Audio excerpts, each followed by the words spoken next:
Olá pessoal, tudo bom com vocês? Me chamo Anderson Teixeira e estamos aqui em mais uma aula do nosso curso Gramática Incáptica. Bom, hoje eu não estou aparecendo no vídeo, aconteceu algum probleminha aqui, não deu para mim ativar a minha câmera, mas não vou deixar de gravar a aula, né? Então vamos lá.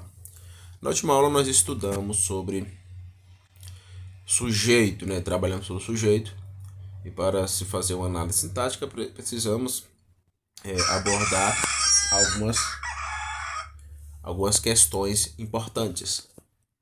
E uma delas é justamente a segunda lição que o Napoleão nos coloca, que é o vocativo. O vocativo é o segundo elemento muito importante numa oração. O que é, Anderson, vocativo? Então vamos direto ao ponto para a gente poder esclarecer. Então, como você está vendo aí, o, o vocativo ele tem a característica de indicar, como você está vendo na seta, de indicar apelo. Então, o vocativo é muito importante porque, como diz o Napoleão, a sua função indica chamado, chamamento. Então, isso deve ficar na mente de vocês. Vocês devem memorizar isso. A função vocativo é indicar apelo ou chamado. Vou ler aqui o que o Napoleão nos diz. Quando nós vemos um amigo e dizemos: Pedro, vem cá. A palavra Pedro está indicando apelo, chamado. A palavra Pedro, portanto, é vocativo. Então veja que o sujeito que a gente estudou não pode ser reduzido dentro de uma frase, né? Ou seja, achar que toda frase só vamos encontrar esse sujeito. Não, numa oração a gente pode encontrar quantos elementos? Vamos voltar aqui. Na oração a gente pode encontrar esses 5 elementos aqui. Então você deve memorizar isso. Então, consequentemente, o vocativo tem essa característica de chamamento. Então toda vez que você chamar alguém, você está usando um elemento que se encontra numa oração. Veja o que o Napoleão diz. A palavra Pedro está indicando chamando. A palavra Pedro, portanto, é vocativo. Ele diz mais. Quando nós chamamos a atenção de alguma pessoa ou de alguém ou de alguma coisa, recorremos sempre ao vocativo. Então, fato, toda vez, Anderson, eu tô aqui reclamando do meu filho. Muito provavelmente você está usando o vocativo. Então, nós temos essa característica, né, de chamar a atenção, de apelar numa linguagem. E isso é muito comum. O próprio Napoleão coloca exemplos claros, né? Quando, por exemplo, eu chego na sala e digo: meninos, estudem o ponto. Ou meninos, estudem a matéria de português. Ou meninos, estudem a história da Reforma Protestante. Eu dou aula de história, eu posso muito bem fazer esse chamado. Meninos, estudem a história da Reforma Protestante porque vai cair na prova. Isso possui um elemento aqui vocativo, né, nesta oração. Por quê? Porque é um chamamento. Continuando. Então, como diz o Napoleão, com essa oração nós chamamos a atenção dos meninos. A palavra menino é, pois, vocativo. Então, quando você chama alguém, provavelmente quando você apela dentro do chamamento, né, provavelmente você está direcionando a alguém. Aquele direcionamento é o vocativo, como o Napoleão coloca aí os exemplos. Veja o que ele diz, ó. Eu não vou ler essa parte do latim porque eu não quero me chamar a atenção agora para o latim, né? Mas, para quem não sabe, essa gramática aqui é, vamos dizer, uma base para o estudo do latim. Veja aí na frase seguinte. Note-se que o vocativo pode vir no começo, no meio ou no fim da oração. Fato. Veja, ó. No início. Meninos, estudem a lição. Estudem, meninos, a lição. Estudem a lição, meninos. Então veja que é relativo, né? Não é algo absoluto. Ah, o vocativo só vai aparecer no início. Ah, o vocativo só vai aparecer no meio. Ah, o vocativo só vai aparecer no final. Não. Ela pode variar e vai variar. Eu posso muito bem dizer: Joseph Guilherme, desliga a televisão, vem cá. Desliga a televisão e vem cá, Joseph Guilherme. Desligue, Joseph Guilherme, a televisão. Então, veja, Joseph Guilherme é meu filho, né? Eu posso muito bem usar nas várias dimensões, né? Isso é muito importante. Vamos ler aqui o que o Napoleão nos diz, né? Observe o aluno que o vocativo vem sempre acompanhado de vírgula. Isso é fato. Menino, estuda a lição. Eu não posso tirar o vírgula. Então vem sempre acompanhado da vírgula. Já é aí um para você pegar, né? Um macetezinho. Quando o vocativo inicia a oração, há uma vírgula depois. Quando vem no meio, o vocativo se opõe entre vírgulas. Vê aí, o menino no meio? Então, se opõe entre vírgulas. Então, estudem, depois de estudo e vírgula, meninos, depois de menino, vírgulas. Então, entre vírgulas, né? Se opõe entre vírgulas. Quando vem no meio, o vocativo se opõe entre vírgulas. Quando no fim da oração, põe-se uma vírgula antes. Estudem a lição, aí vírgula, meninos. Então, em todo vocativo, a vírgula é uma obrigatoriedade. Veja o que Napoleão diz. O vocativo em português, ora vem constituído somente da palavra, ora vem acompanhado da interjeição o. Esse é fato. Exemplo, o exemplo 2 que ele deu. Ó. Ô menino, você não tem experiência da vida.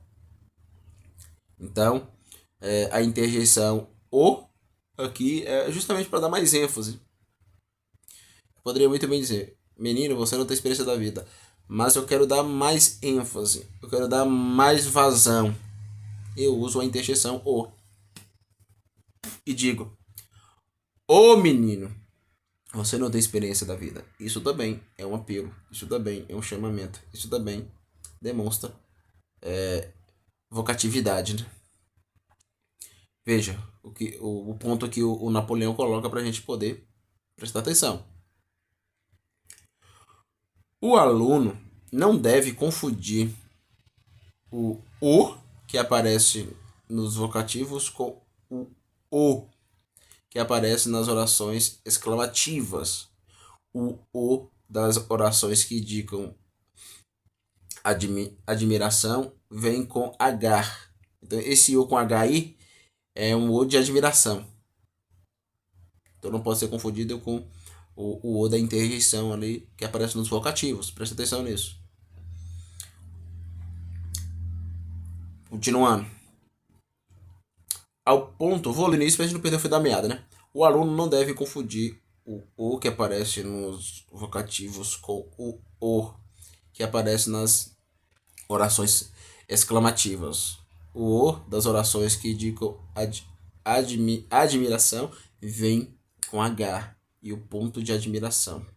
Ao passo que o que às vezes acompanha o vocativo não teve.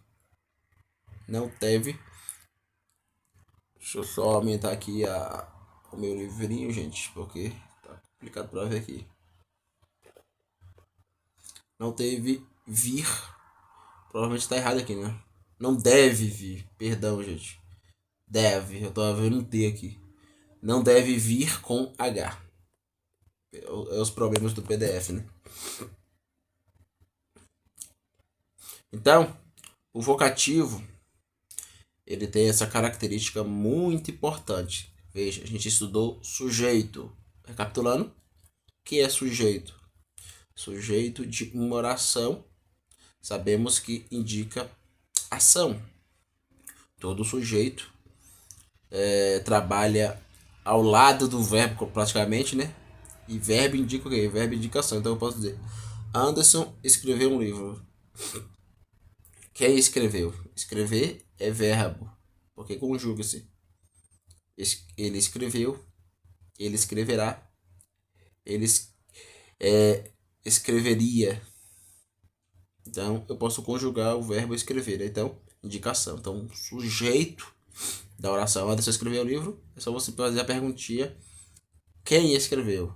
Quem escreveu foi o sujeito chamado Anderson.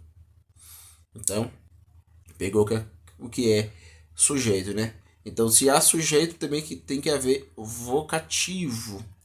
E o vocativo está trabalhando apelo, chamamento. Toda vez que você for xingar seu filho, por exemplo, dá uma reclamação, fazer uma reclamação, provavelmente você vai usar, provavelmente não, você vai usar vocativo. Então, o vocativo é muito importante para a nossa análise.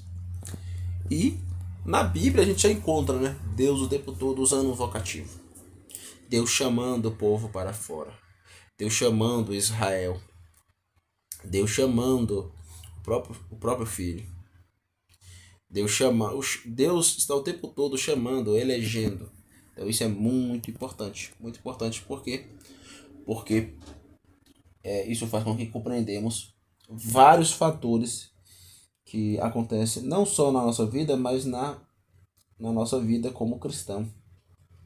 Precisamos sempre, gente, ter essa percepção do chamado. Aí fica a reflexão. Será que fomos chamados? Você é chamado, você é escolhido, você é eleito. Porque trabalhar vocativo não é só ficar preso a esse gramaticismo, o tecnicismo do português, não. Chamado não é só algo ordinário, onde eu vou reclamar meu filho. Joseph Guilherme, diga a televisão. Não. Deus te chamou. Veja que a etimologia da palavra, eu não sei se é a da mesma, posso estudar depois, mas veja que o termo vocativo e vocação são parecidos, né? Se você é vocacionado para algo, você foi chamado. Deus te vocacionou para algo.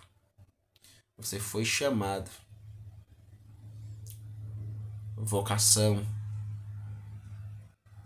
do latim vocare, chamado. E se é chamado, é guardado por Deus. Deus te guardou, te chamou, te vocacionou antes da fundação do mundo. Veja aí, meninos, estudem a lição. O vocativo aqui, menino, indica justamente um chamado para o estudo. O tempo todo a gente está trabalhando chamados na nossa vida. O tempo todo a gente está indicando, a partir de nós mesmos, chamados para os outros que nos rodeia. Mas e você? Será que Deus te chamou? Será que a gente pode pensar vocativo, espirituais em nossa vida? Veja que ponto importantíssimo. Será que existe um vocativo espiritual na sua vida? Reflita. Reflita. Qual vocativo espiritual? Porque existe, gente. Veja, se existe esse simples vocativo aqui, menino estuda, imagina os vocativos espirituais. Imagine. São virtudes extraordinárias. Eu poderia pensar que a teologia e trabalharmos nas nossas vidas vocativos espirituais, os chamados vocacionais, os vocativos de Deus para a nossa vida. Então, entender vocativo não é só ficar preso ao gramaticismo, é aplicar na sua vida. E quando digo aplicar na sua vida, eu digo aplicar a partir do ponto mais alto, mais importante, que é a relação de você com Deus, da minha pessoa com Deus.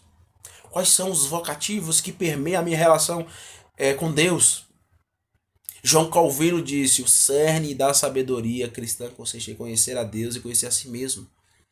Nessa relação eu, Deus, eu, onde estão os vocativos? Quais eu entendi? Será que você entendeu os vocativos de Deus espirituais para a sua vida, para a sua família, para o seu ministério, para a sua vida acadêmica? Porque não faz nenhum sentido trabalharmos na nossa vida de modo geral, nas várias facetas, se a gente não entender o ponto mais alto, que são os chamados de Deus, os apelos. Deus faz apelos para a sua vida, e são apelos espirituais. Então isso é muito importante. Veja, estudar vocativo é entender essa dimensão espiritual, essa dimensão de fé que precisamos ter. Então fica a reflexão nessa segunda lição. Parece um ponto bobo, mas não é, gente. Estudar português é ir além do tecnicismo. É ir além do que é passado em sala de aula. Somos cristãos. Estudar português é adentrar o reino espiritual também. É adentrar a fé cristã. É adentrar a minha relação com Jesus.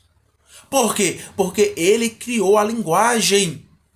Se ele criou a linguagem e te colocou no Brasil para falar português, isso indica alguma coisa. Isso indica alguma vocação.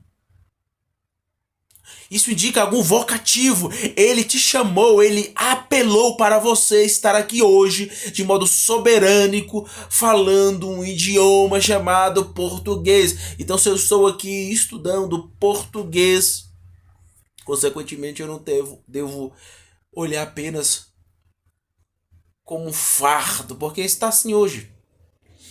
Eu dou aula e eu vejo, os alunos não gostam da matéria de português. Como você vai odiar uma coisa que você praticamente está usando o tempo todo? Eu não entendo as pessoas que não gostam de estudar português. Eu entendo que alguns professores são problemáticos, ou a maioria, né? Porque fica preso ao tecnicismo. Mas temos que sermos apaixonados por esse idioma. Por quê? Porque Deus nos chamou. Houve um chamado soberano antes da fundação do mundo. Antes de tudo existir, Deus já tinha te colocado aqui falando esse idioma. Veja que extraordinário. Você tem uma Bíblia em português. Então, compreenda os vocativos. Mas compreenda os vocativos a partir de uma dimensão espiritual. Entenda que você o tempo todo pode usar vocativos numa oração simples. Mas entenda que existe vocativos espirituais. São virtudes que só nós cristãos poderemos entender. Então, gente, essa foi mais uma aula. Próxima aula nós vamos trabalhar outro assunto. Saiu aqui, deixa eu voltar. Que é o genitivo. Outro ponto muito importante numa oração. Ok? Então, meu muito obrigado. Até a próxima, se Deus quiser. Tchau, tchau.